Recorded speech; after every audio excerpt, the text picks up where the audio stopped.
there, this is Miss Aiello. I just wanted to make a quick video now that we're a few weeks into learning at home to walk you through how to navigate the lessons and activities. I've had a lot of parent questions come up over the past few weeks about the lessons, so hopefully this helps clarify how to access everything and what exactly student work for the week should look like. So I want to start with our newsletter. This goes out to students and families through Remind and through student emails every Sunday night. So the reason why I'm starting here is this is where all the links for the week are going to be. So in the beginning, you'll see kind of just my update about anything important you need to know about this particular week. This week's is going to have this video that I'm making right now attached here at the bottom. And then we've got an explanation of all the video lessons for the week and how that works. If you click on this image here, you can't actually click on the links. This is just an image of what the lessons for the week look like, but I'll show you how to get to those links here in just a second.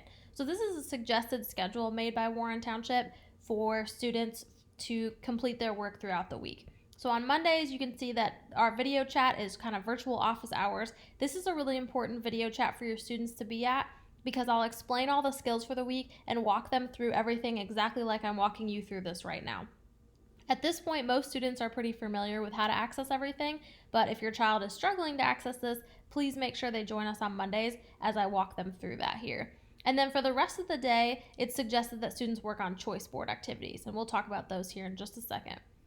Tuesday, again, we've got our morning meeting time, and we can see that throughout the week, and they've got a suggested schedule of activities here. The two most important things I want to bring your attention to are this Reading Day 1 lesson link and practice activity, and the Math Day 1 lesson link and practice activity. Each week, there are 2 reading and 2 math videos. You can see there's this one here, and then we've got another one on Thursday for reading, and then we've got a math here and a math here on Thursday. Those are the 4 kind of anchor activities throughout the week that students are supposed to be working on. And there's a YouTube video that's about 20 minutes long and an activity that goes with it for each reading and math lesson. Now these SEL YouTube links, those are activities made by our school counselors, and those are optional for students to pursue if they want to.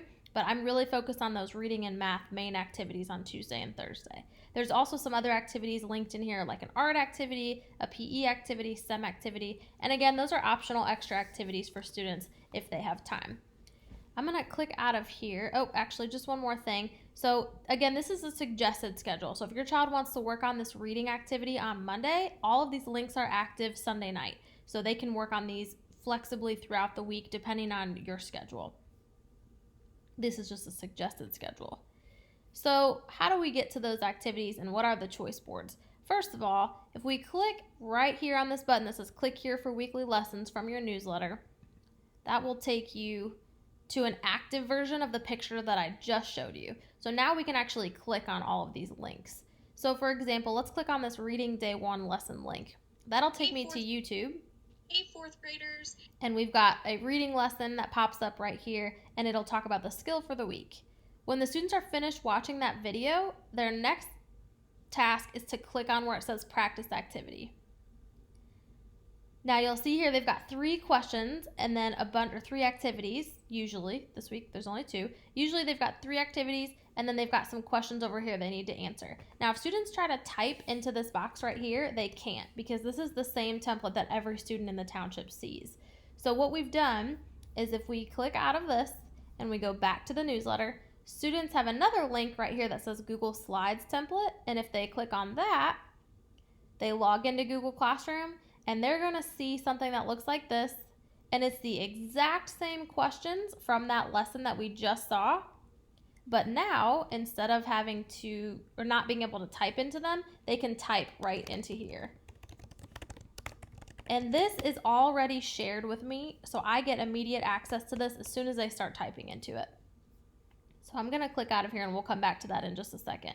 But the reason why I'm showing you that is because after they watch that reading YouTube lesson and they try to do the reading practice activity, they're not going to be able to type in here, but they will be able to type in the one that's linked on the newsletter for them to actually submit right to me. Now for math, same thing. If we click on the math, there's a YouTube video explaining the math lesson for the week.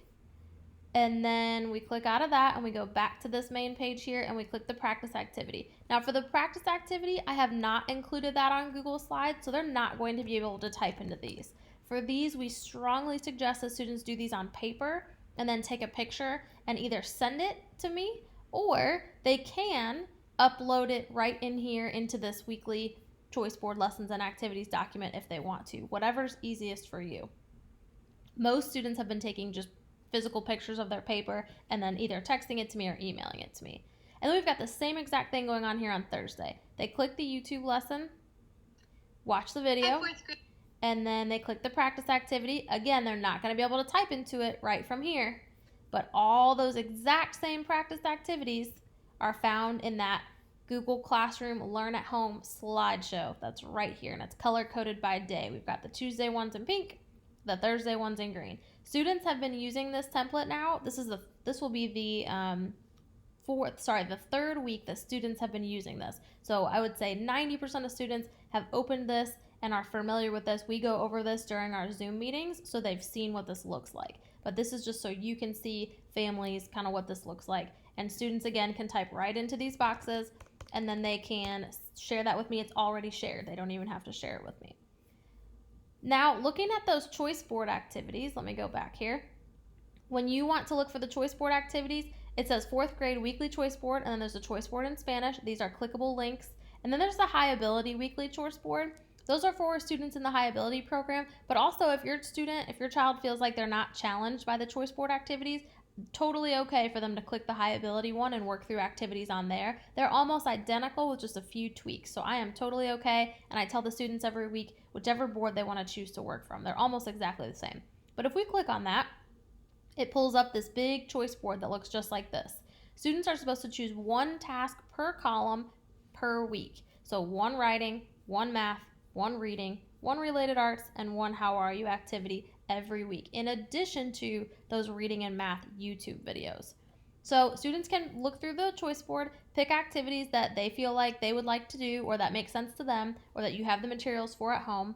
And then again, for submission, you can take pictures, or all of these choice board activity slides are going to be right in here too, and they're blank.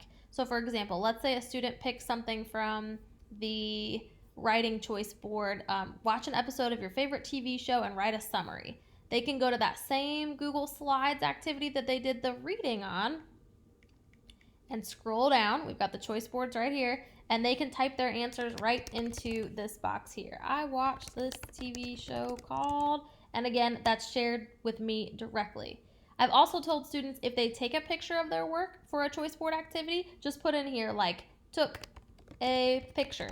And then that shows me, oh, yep, okay, they did do that activity. Mom, dad, grandma, grandpa, somebody took a picture of it and sent it to me instead. So there's a writing choice board activity, math, reading, related arts, and then a how are you activity. And again, students are supposed to pick one of those per column per week. One writing, one math, one reading, one related arts, one how are you. So just to kind of recap, for the week, students have Students have 2 reading videos and 2 activities. Those can be done in the Google Classroom slides. They've got 2 math videos and 2 math activities. I strongly suggest doing those on paper and taking a picture. And then they have 5 different choice board activities, 1 from each column. So there's quite a decent amount of work for students to get throughout the week. It's designed to not take more than about a half hour, 45 minutes per day to get everything done by Friday. And again, if students need help or they're falling behind, please let me know so I can help as best as I can with that. And then I just want to bring you back to the newsletter one more time. Oops, of course we can't find it here. Hold on. I'll pull that up really quickly. All right, so back to that newsletter again that has all of our links.